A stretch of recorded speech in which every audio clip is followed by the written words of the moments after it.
Thank you very much for your attention and welcome back to History 120. We're going to try and finish up our descent towards the American Revolution in this lecture.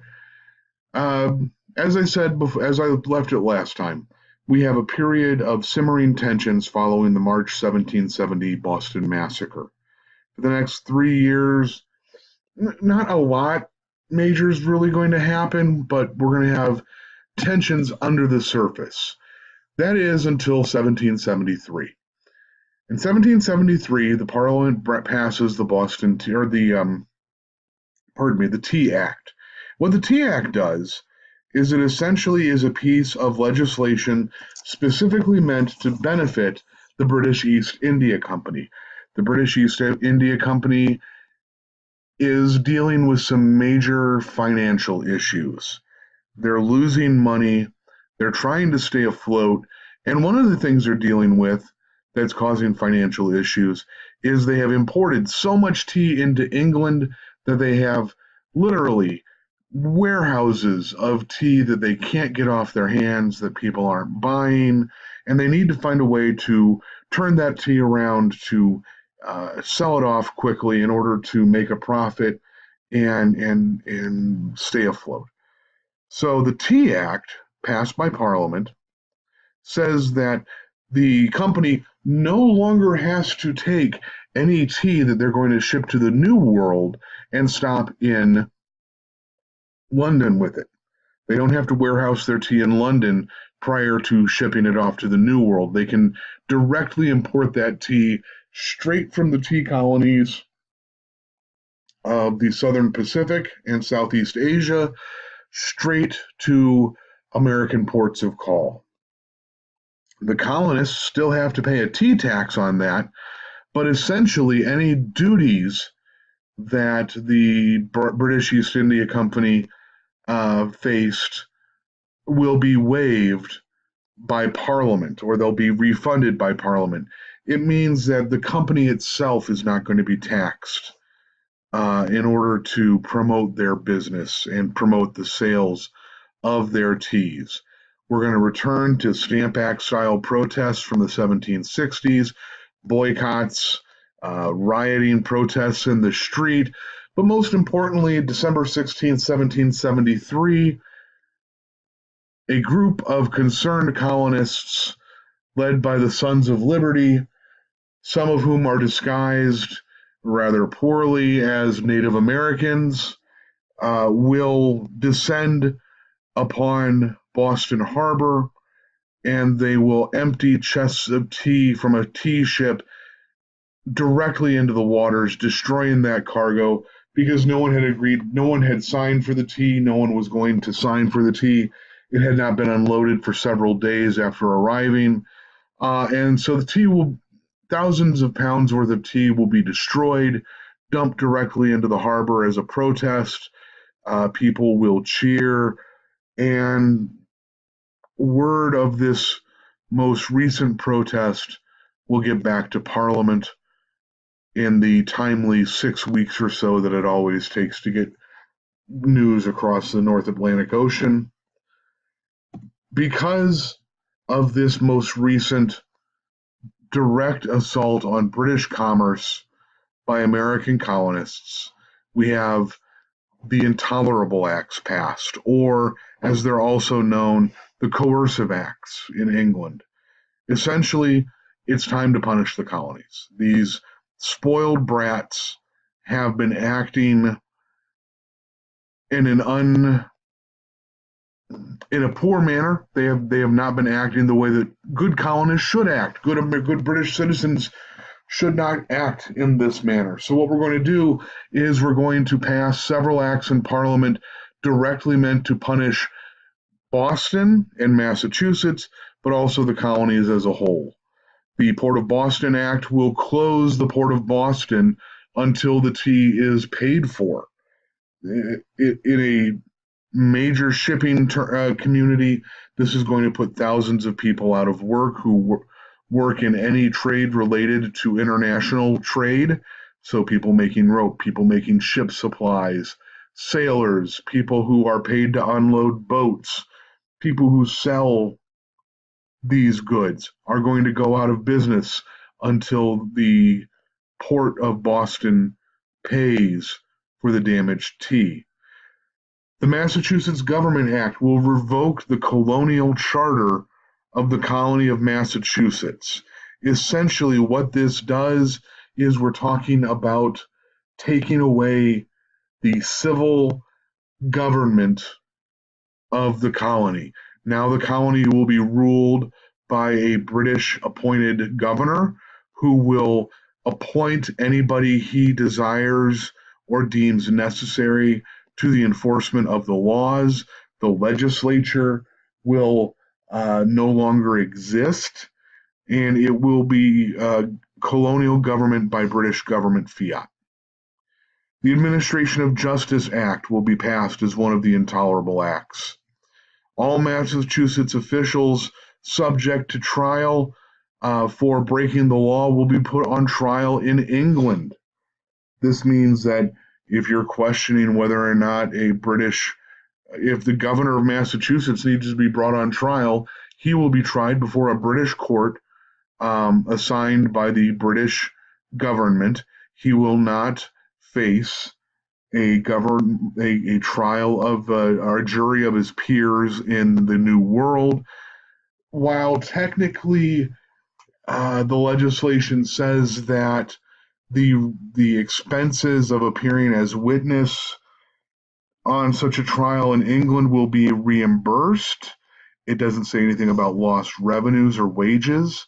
So it could be that if you want to, if you're called as a witness in one of these trials, you're going to spend 6 weeks at sea, however many weeks in London because of the trial, another 6 weeks return. We're talking about months of lost revenue, lost income. This could bankrupt anybody if you are called as a witness in one of these trials. It also essentially means that colonial officials are beyond the reach of colonial justice. We also see the passage of the Quartering Act. Now, British troops had been in the New World for almost a decade now, ever since the late 1760s. But they had been assigned quarters by local governments and local leaders based on where they could be best served as a body. Now, under the Quartering Act, the British troops can be quartered in any unoccupied building that their post commander sees fit to use. Now, it does not mean that they're going to be housed with private citizens. That's one of the pieces of propaganda that emerges from this era, that random citizens are thrown in with the soldiers as a means of enforcing this law. I don't believe we ever actually have any widespread evidence of this type of abuse, but it's going to be enough as a rumor, especially coming out of Boston with the presence of British troops now to enforce the laws in the wake of the closure of the civil government, that this is going to be one of the ways that we remember it. We'll see a political cartoon like this broadly circulated in the British world, both in the colonies and back in England. The rape of Boston. Boston here is represented as a Native American woman. She is forcibly having tea forced down her throat. You can see the dress being pulled aside by the British doctor. We see the British justice system, the judiciary, holding her arms, holding her neck, forcing her into a position. England and the English common law is represented by the woman hiding her face in shame. You can see the British arms on the shield that she supports. And commenters, we have the French and the Dutch standing, witnessing this event to the right of the image. These intolerable acts are the last straw. This is stripping British citizens of their rights, both natural rights as seen in the wake of the Enlightenment, as well as the assumed rights of a British citizen under the British common law. The common law is not a written code of laws at this time. It is the assumed laws of every citizen of the British Empire that by custom you have certain rights that you have been afforded under English judicial decisions. The intolerable acts are seen as a direct assault by the crown on the American colonial um, citizenry. An attack on one colony is an attack on all colonies. We're going to see now a unified call to action, not just 9 colonies and 27 representatives. Now we're going to see representatives from every colony called to Philadelphia for the First Continental Congress. We can't let Boston suffer alone. What is the proper response in the wake of the intolerable acts? The Continental Congress will call again for boycotts. It'll call for unified action against the Parliament. It will send letters to Parliament and directly to the King, beseeching that their rights be recognized as citizens of the Crown. Can you not see that General Gage and the Parliament are acting illegally against the rights of the British citizens? They'll also sign letters of intent that the colonies will act in a unified manner should any colony be attacked. An attack on one is an attack on all. Coming out of this will be action by the various states to begin to prepare their militias for a worst-case scenario. The worst-case scenario in this case would be a war with Great Britain, a war of separation. You need to realize at this point in time, there's about 20% of the colonial populations that are ardent supporters of the British Crown.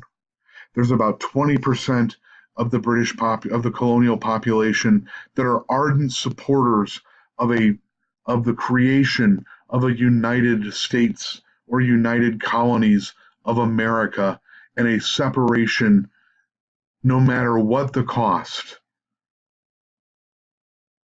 of the colonies from the Crown. 60% of the population just wants to live.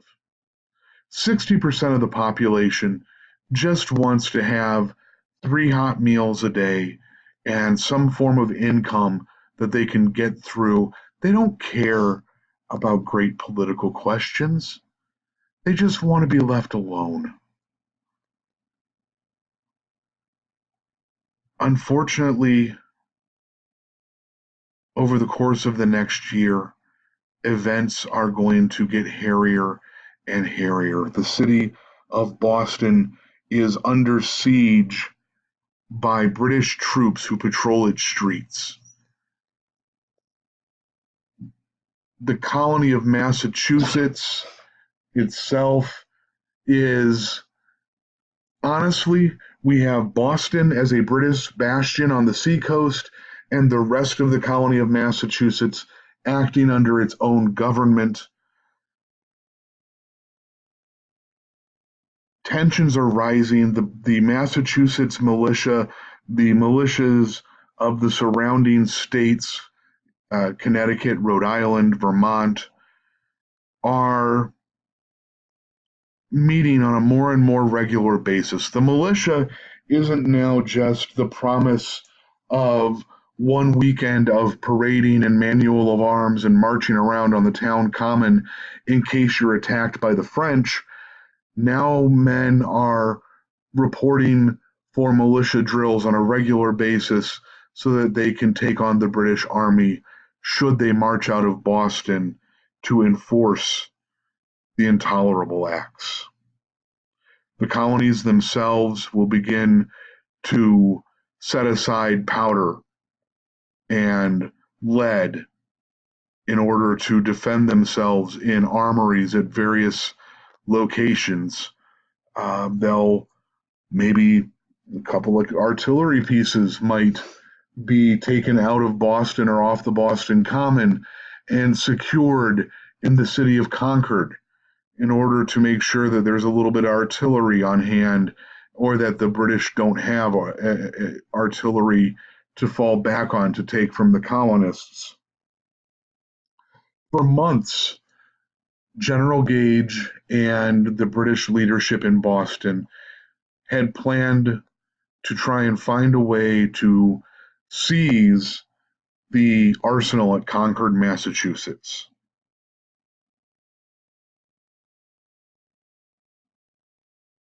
The arsenal there held powder and lead that were being storehoused for potential future actions by the militia. And so, as such, these are materials of war that pose a threat to the British Army. Boston's about 20 miles away from Concord and a little town named Lexington. Finally, on the very early morning, essentially the night of April 18th, 1775, the British Army will leave the safety of Boston to march those 20 miles on Concord. They're leaving at night so that this can be a surprise action. In the 18th century, if you leave around midnight, we're talking it's going to take 6-7 hours to go 20 miles, maybe even slower, depending on weather conditions, etc. Obviously, we've heard of the role of Paul Revere and other members of the Sons of Liberty to spread the message along the Concord Road that the redcoats, the regulars, were coming, not the British. Everybody still considered themselves British in the colonies. Revere didn't ride his horse yelling the British were coming. This would have meant that we were all converging on this. He yells, "The regulars are out! The regulars are out!" It means that the garrison, a representative body of the garrison of Boston, is marching up the road. They're headed for Concord and Lexington to seize arms, to seize the means of making war. This is late into the night of April 18th, 1775, and as dawn breaks over the Concord Green, Captain Parker and several dozen militiamen have gathered there. They will fight if they must. In Captain Parker's sworn testimony, taken in the days after that action, Parker claims that he has told his men in sworn affidavits that they are there as a means of protest. They are there as a means of enforcing the law, but he gives the order to disperse as the British infantry deploy onto the Concord Green. The troops come marching up the road, drums beating. They go into a skirmish formation as they see a group of armed men standing in military formation on the opposite side of the Common. This is a direct threat to the British Army. We have his sworn statements that Captain Parker tells the men to disperse, but in later written documents, in the birth of American legends, we are told that Captain Parker says we will do everything we can to avoid a fight. We will disperse as necessary to avoid bloodshed, but if they want a war, let it begin here.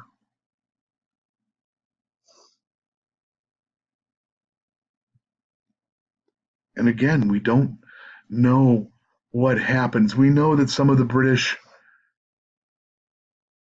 are very, very edgy. You've been marked. Imagine being called into formation at 10:30 at night. You've been given probably 2 days marching rations to carry on in your haversack. You've been marching for 7 hours on end, probably 45 minutes at a time with a 15-minute break because the British have a very set in stone way of marching and acting.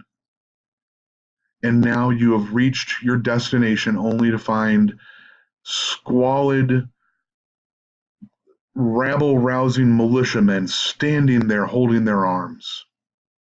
Well, some of them are starting to go home. Some of them have left the common. They are not going to stand there in the face of the British army. But something happens. And at Concord Green, a shot rings out.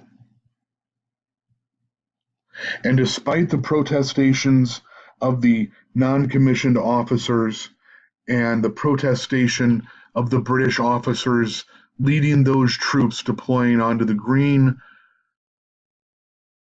the British Army fires into Captain Parker's men.